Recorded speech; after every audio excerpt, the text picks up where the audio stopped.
Hello everyone! Welcome to my channel. For today's vlog, ako ay magluto ng babaonin ko bukas. Magluto tayo ng adobong baboy na may patatas.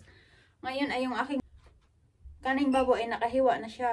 Tapos mayroon tayong yung patatas ay nakahiwa na rin siya. At yung ating bawang ay ayan, dinikdik ko na rin yan. Ngayon ay painitin mo natin yung ating kawali. Antayin natin hanggang mainit yung ating kawali bago natin lagyan ng oil. Ito yung baonin ko bukas para punta tayo ng dagat.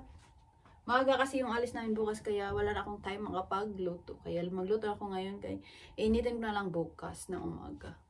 Maglagay na tayo ng mantika sa kawali. Antayin natin yan hanggang mainit bago natin ilagay yung bawang. Ilagay natin yung ating bawang. Kasi mainit yung ating mantika. Pero yung bawang ay hindi ko ubusin kasi gagamitin ko pa yan pag magluto ng mushroom mag-isa. Ayan, antayin natin hanggang mga golden brown yung ating bawang. At ngayon ay ilagay na natin yung ating corny. At haluin na naman natin. Pwede natin lagyan ng suka. May suka tayo ito. Buti mo suka tayo ito. Takpan natin yan. Dahil natin yung maluto bago natin ilagay yung patatas na maluto. Masabay siya maluto.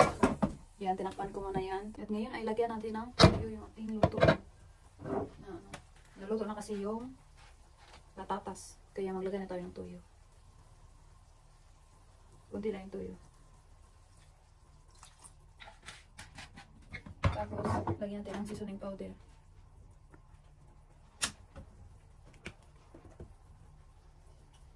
Ito yung pampalasa natin.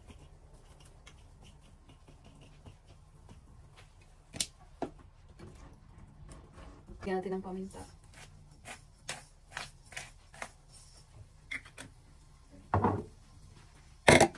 Tapos, yung bilis siya. Lagyan din ng dahon. Bugasan na natin ito. Balik natin. Tapos haluin na natin. Diba? Yun lang yung ating simpleng adobo lang to siya.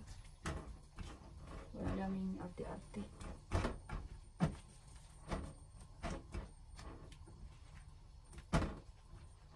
Yun yung ating adobo. Diba? Hanggang maluto na yan siya.